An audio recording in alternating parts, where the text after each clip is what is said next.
Hey, what's up, Tamers? It's your boy Danny G from PBG, bringing you another interesting list. Uh, this is something I dabbled with before, but I'm bringing it back. It's Alter S. It's really cool. It's really fun. It's fun to play against. It's fun to play. Let's get into it, guys. All right, guys. Let's start off this profile. A lot of the deck is going to be pretty obvious. There's some tech choices, like in any Alter S list. So let's get into it. Of course, we're starting off with our boy Sunamon. Sunamon's pretty standard. So when your other Digimon digivolves, so when you have two stacks and the other one digivolves, you draw a card. It's really good to think through the deck because the deck does require a lot of pieces. So when that happens, it's good to draw. Next, let's get into our rookies. Pretty basic here from the start. We're going in with 4 Gabus and 4 Agus. The inheritable is really strong. It lets you gain a memory when you digivolve your other stack. That way you can keep turn or just diminish the amount of memory you're giving your opponent. And then we're going into the on-play effects. So the on-play of each other's card is pretty much very similar. The only difference is what you can grab off each other. The Gabu obviously will let you grab its own stack, and then it'll let you grab Greymon and then the Agumon as well, as this like thing. It essentially lets you get 2 cards, and then instead of placing it at the bottom of your deck, you place it on the top. So it's beneficial and it's not at the same time, but it's a really good search effect that lets you grab 2. Next, for a more non-obvious rookies for the deck, we're going with 2 here of the dual color Agu. This Agu you mostly want to play. You never really want to digivolve it. It only searches out Greymon, but it lets you look at the top 4 cards of the deck, so it's good for search, and then it could bottom deck. So essentially, if you have cards on top after one search that you want to bottom deck, you can go for the Agu. The Agu is just really good for search. You could play it off Nokia, which is really good, and then the plus 1000 is also really strong. So we're playing that at 2 as an extra search, and then as our other card, we're playing 2 Agumon X antibodies. So the inheritable provides protection, which is one of the weakest points in the deck, which is protection, maintaining the stacks if you whiff on pieces. Then as well, it can go over Agumon, and then it can trigger the opposing sides when digivolving effects. So you can gain a memory for digivolving for free and drawing a card for digivolving for free. And it also provides a search for Omnimon X antibody, which you do run in the deck, the option specifically. And it just lets you get more pieces, which is really good. So that's it for our rookies, guys, and let's get into our champs. Our champs are pretty basic, of course. We're running the 4 Gurus, and we're running the 4 Greymons. The inheritable reboot, really good. And then you basically digivolve the other one for free. So you pay 2, digivolve, and then effect triggers digivolve into the other one. You can't go Greymon into Greymon. You have to go Greymon into Guru or Guru into Greymon. That's the only downside of it. But you start the effect stacked like that, so it's insane. And then obviously with the inheritables, you gain 1, draw 1. So you draw 2 and then draw 2 and gain 2 eventually. Really good. And then our final level 4, we're playing Greymon X antibody. It's 2-1 for a reason. It helps reduce digivolution costs, and then also it has protection, which is what the deck really needs. So Greymon X antibody at 1, and let's get into our ultimates. Let me make some space here, guys. So our ultimates are again pretty standard. You definitely want to run 4 of everything when it comes to like the main Alter S line. The only thing you don't run 4 of is obviously the level 7s. You want to be as consistent as possible when it comes to the main stack, because you do require 2 different stacks. If you want to go up the chain, if you have to whiff on a piece and then digivolve into another thing, then that's fine too. You just continue to stack after the effects after. So our level 5s, we're starting off here with Were Guru, And then, of course, Metal Greymon. Same thing, reduced Digivolution cost by 2. They have inheritable blocker, and they themselves have blocker. So it gives Omnimon an insane blocker status, or your level 6's blocker, and then they themselves, which a lot of people actually forget because we're card game players who reads, they themselves have blocker. 7k is a pretty good number for a blocker. So it reduces by 2.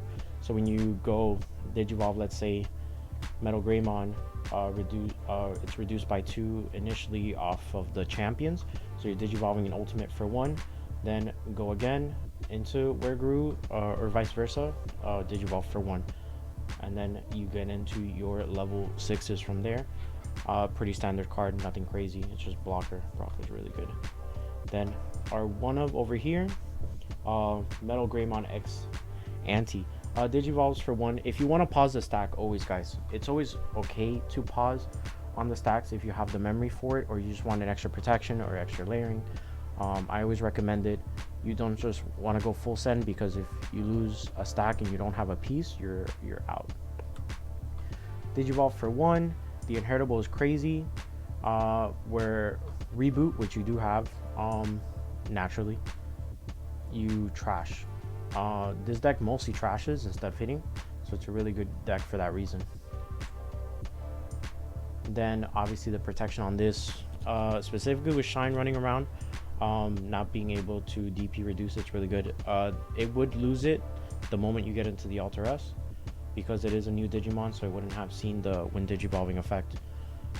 So, but if you need the Blitzcray or whatever to be protected from that, this is really, really good. Let's get into our Megas, guys. Our Megas are essentially just the 4/4. 4 Crest, 4 Blitz. So Crest is really, really strong. I'm gonna actually place them here so we can read the inheritables and everything.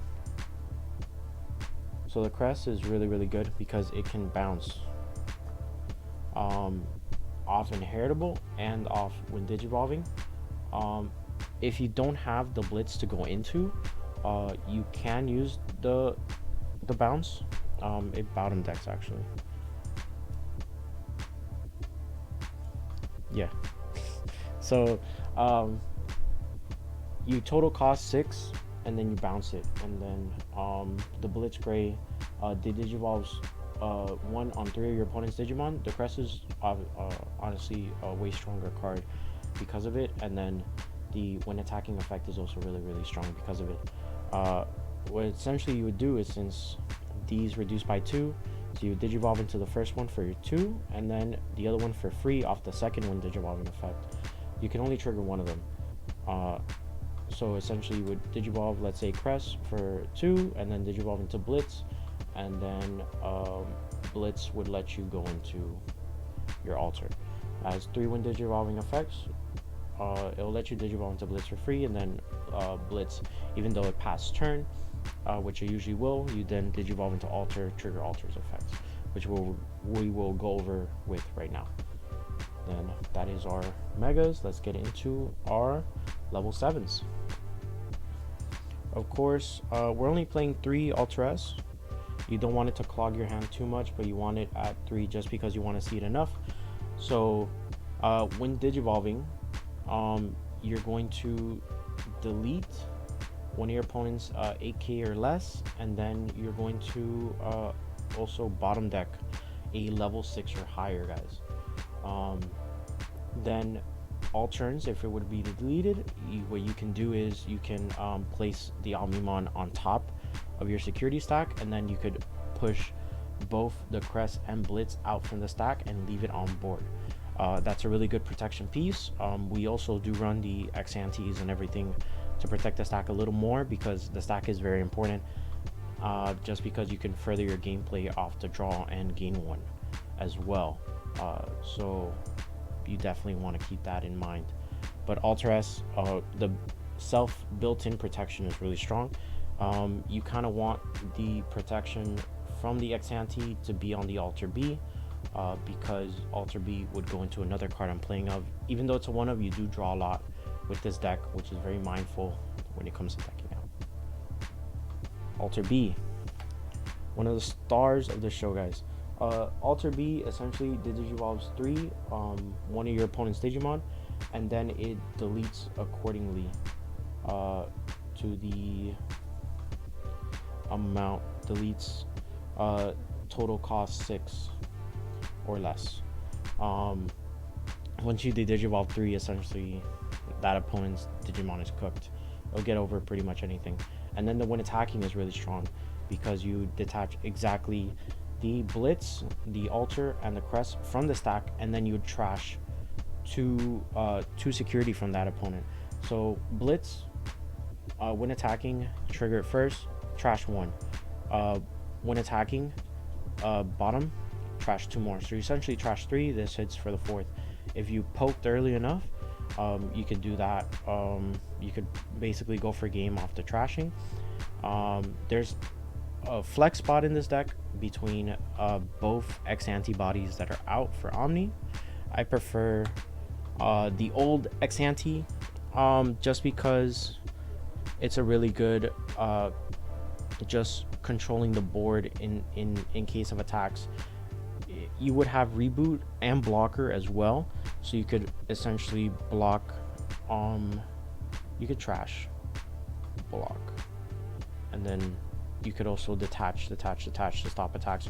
It's been really good against decks like Hunters and Cross, where they pretty much rush you out.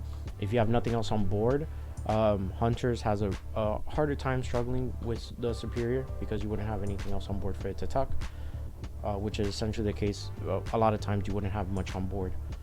And then, yeah, it's just been really good for the control to stall out the matchup just for that case of my opponent has 1 security left. If you lose a stack, you're gone. And it has protection as well off the X antibody if you haven't used it earlier on or you reattached one. Really good. That is our main Digimon lineup. Let's go into our tamer and options. The final portion of the deck. Like I stated earlier, we're running 3 X antis. I'm missing 1, don't judge me for the 1 non-alt-art. X antibody, what it essentially is for is for the protection. If you hit it off security, you add it to your hand, gain a memory. It's really cool. We're running 2 black memory boosts for consistency and just to have the extra memory to often get into your stacks effectively. I've hit it off security most times, so that's really good. The search is powerful, like I said, and yeah, it's just a good consistency piece and helps you a lot. Lastly, we're playing a one-off Nokia.